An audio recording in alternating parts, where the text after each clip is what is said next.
ඊළඟ කතාව තමයි අපි උෂ්ණත්වය කියන්නේ මොකක්ද? උෂ්ණත්වය කියන එක අපි ගොඩක් වෙලාවට කතා කරන්නේ මෙන්න මෙහෙම.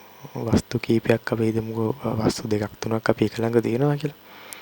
අපිට විදි දෙකකට කියන්න පුළුවන්. මේ වස්තු දෙකක් අපි එක ළඟ තිබ්බහම මේ වස්තු දෙක එක්ක තාප සමතුලිතතාවයේ තියෙයිද නැද්ද කියන එක සම්බන්ධ මිනුම තමයි උෂ්ණත්වය කියලා කියන්නේ. ඒකට අපිට උදව් වෙන භෞතික රාශිය. ආයි කියනවා නම් හරියට වස්තු දෙකක් හරි තුනක් හරි කීපයක් හරි අපි එක ළඟ තිබ්බොත් එහෙම ටච් කරන්න තිබ්බොත් එහෙම මේ වස්තු දෙක තාව සමතුලිතතාවයේ තියෙනවද නැද්ද කියන්න පුළුවන් භෞතික රාශිය තමයි අපි කියන්නේ උෂ්ණත්වය කියලා. ඒතර තව විදිහකට මේක කියන්න පුළුවන් අපිට මෙහෙම. කොහොමද?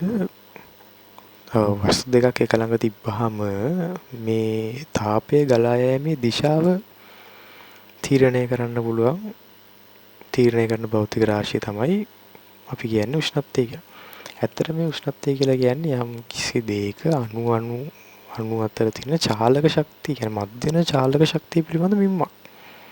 අපි වෙන විදිහකට කියනවා. ඒ කියන්නේ සාමාන්‍යයෙන් අපි දැන් කතා කරමු තාපය සහ උෂ්ණත්වය. හරි. උෂ්ණත්වය ගත්තාම දැන් මම දෙකට කලින් කිව්වා උෂ්ණත්වය කියන්නේ අණු අතරින් චාලක ශක්තිය පිළිබඳ මිම්මක් කියලානේ. එතකොට තාපය කියන්නේ මොකක්ද? තාපය කියලා කියන්නේ මේ ලෝකේ අපිට පුළුවන් ආකාර දෙකකට ශක්තිය හුවමාරු කරන්න. ශක්තිය පරිවර්තනය කරලා තව දෙයකට හුවමාරු කරන්න. හරි මොකද ශක්තිය හදන්නත් බෑ විනාශ කරන්නත් බැයිලුනේ. එතකොට එහෙම තමයි. එතකොට දැන් මට පුළුවන් වතුර මගේ ගාව තියෙන වතුර බෝතලේ අතින් මෙහෙම අල්ලලා උඩට කරලා ඒකට විභව ශක්තිය. ඒ කියන්නේ මම ඒ වෙනුවට ඒකට කරපු කාර්යය ඒකේ විභව ශක්තිය දෙන තැම්පත් කරන්න මට පුළුවන්. හරි එතකොට ඒක බෝතලේ මම කරපු කාර්යය විභව ශක්තිය දෙන තැම්පත් වෙනවා. අපිට ශක්තිය හුමාරු ගන්න පුළුවන් එක විදිහක් තමයි කාර්ය කරලා. දෙවෙනි ක්‍රමය තමයි තාපයේ විදිහට. එතකොට මේ තාපය කියන්නේ ශක්තියක් නෙමෙයි අපිට කියන්න බෑ වස්තුවක මෙච්චර තාප ශක්තියක් තියෙනවා කියලා අපිට කියන්න පුළුවන්. තාපය කියන්නේ මොකක්ද කියලා අපි හරියටම කියමු. තාපය කියලා කියන්නේ මොකක් හරි වස්තු දෙකක් තියෙනවා නම් උෂ්ණත්වය වැඩි තැනින් ඉඳන් අඩු තැනට ශක්තිය යනවනේ. මේ යන ශක්තියට තමයි අපි තාපය කියලා කියන්නේ. බර වචනේ උෂ්ණත්වය පදනම් කරගෙන අපි හිතුවොත් එහෙම උෂ්ණත්වය වැඩි වස්තුවක ඉඳන් හරි උෂ්ණත්වය වැඩි තැනක ඉඳන් උෂ්ණත්වය අඩු තැනකට ශක්තිය සංක්‍රමණය වෙන ආකාරය තමයි තාප ශක්තිය කියලා කියන්නේ. එතකොට වස්තුවක තියෙන තාප ශක්තියද නැහැ. වස්තුවක තාප ශක්තියක් නැහැ. වස්තුවක තියෙන්නේ අභ්‍යන්තර ශක්තිය. අභ්‍යන්තර ශක්තිය විභව ශක්තිය නුවන් චාලක ශක්තිය නුව. දැන් උෂ්ණත්වය අපි වස්තුවකට උෂ්ණත්වයක් දුන්නාම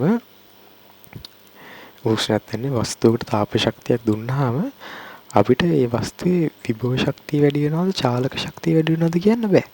චාලක ශක්තිය වැඩි වුණොත් තමයි උෂ්ණත්වය වැඩි වෙන්නේ. විභව ශක්තිය වැඩි වුණාට උෂ්ණත්වය වැඩි වෙන්නේ නැහැ. දැන් අපි යම් කිසි වස්තුවකට උෂ්ණත්වය දීලා විභව ශක්තිය වැඩි වුණොත් උෂ්ණත්වය වැඩි වෙන්නේ නැහැ. හැබැයි තාපය උරාගෙන තියෙනවා.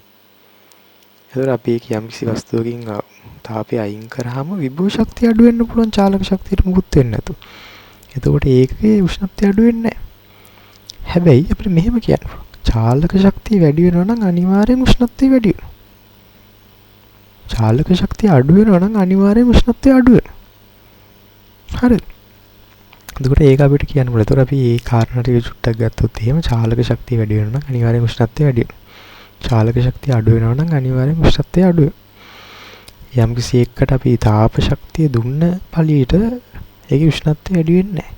මොකද විභව ශක්තිය විතරක් වැඩි වෙලා තිබ්බොත් එහෙම යම් කිසි වස්තුවකින් අපි තාපය අයින් කරපු පළියට ඒකේ උෂ්ණත්වය අඩු වෙන්නේ නැහැ. මොකද විභව ශක්තිය මේ අඩු වුණොත් එහෙම ඒකේ කියන්නේ චාලක ශක්තියට මුකුත් වෙන්නේ නැතු විභව ශක්තිය විතරක් අඩු වුණොත් එහෙම ඒකේ උෂ්ණත්වයට මුකුත් වෙන්නේ නැහැ.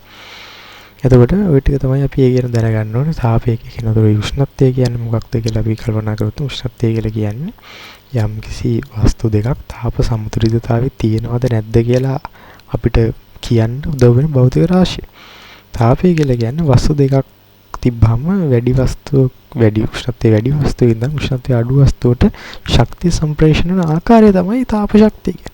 ඒ කියන්නේ ශක්තිය සම්ප්‍රේෂණ කරන ශක්තිය සංක්‍රමණ අවස්ථාවක් තමයි තාපය කියන්නේ. තාපයේ ශක්තිය කොහෙවත් නැහැ. ඒක නිකන් තාපය මෙතන ඉඳන් ශක්තිය ගලාගෙන යන එක තමයි අපි තාපය කියලා කියන්නේ. කාගවත් තාප ශක්තියක් නැහැ. එතකොට ඒක තමයි අපි තාපය සහ උෂ්ණත්වය සම්බන්ධයෙන් දැනගන්න ඕනේ. හරි.